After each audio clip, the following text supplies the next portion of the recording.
Hi, and welcome back to the show. Today we're joined by Ron Dorombosi. Now, he has been involved with research and development since 2004, and Ron honed his engineering and machining skills before transitioning into full-time SR&ED claim preparation after a brief stint in intellectual property. Mr. Dorombosi has completed several hundred SR&ED claims for small and large businesses in fields between agricultural, greenhouses, to aerospace, biochemical, and fabrics. Well, Ron, it's great having you on the show. Thanks for joining us today. Oh, thanks for having me, Kirsten. So, Ron, apparently the CRA is starting to audit a lot of companies. What's going on there? Well, Kirsten, they don't like to call it an audit when we're dealing with the Scientific Research Experimental Development Program, SR&ED program. They like to call it a review. But yeah, you know, the gut feeling in industry response is that there's definitely been a lot more reviews in the last several months. So what can happen when you're being approached by the CRA for an audit? What can be done? Okay, well, it's a multi-step process. When you file your SR&ED return, there's a couple of sections where they ask where your technical contact is and your financial contact.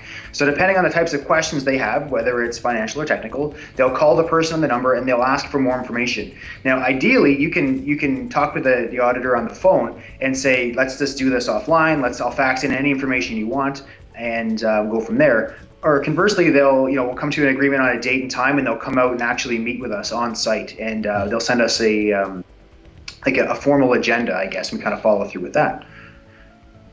So when you're being audited, I imagine you're in a position where you're on the defensive. How do you recover from a scenario like that? Well, Kirsten, when they come out to review, basically everything, your entire SR&ED claim is open for negotiation. They're looking at your technical stuff, they're looking at your financial sides, and they want to make sure there's a good balance. So basically what we have now is they always go back to the 5 questions, which you can get from the CRA, or if you contact us for more information, we can get you that too. But it always comes back to the 5 questions. So you have to answer yes to these 5 questions. So the idea is we want to be ready for them with our answers for each of these things.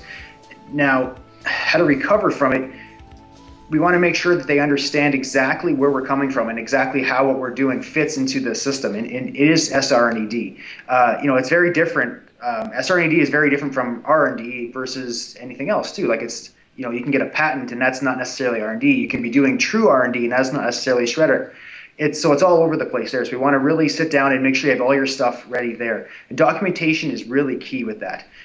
So some of the stuff we like to do is basically use the SALT program and sit down and have good documented answers for everything they could possibly ask. So when they do come in, we have all the stuff we need to have ready, so there's no questions. And yeah, sometimes we can even actually get more money back.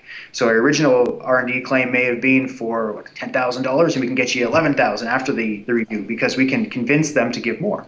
Well, Ron Dorombosi, thank you very much for joining us on the show today. It's good to have your insight. Thanks for having me. Once again, the website is rd3.ca. Check it out for more information, and reach out to Ron if you're in that scenario, in that little predicament of being under review. So thanks everyone for watching. Thanks, Ron, for joining us. Thanks again. Bye for now.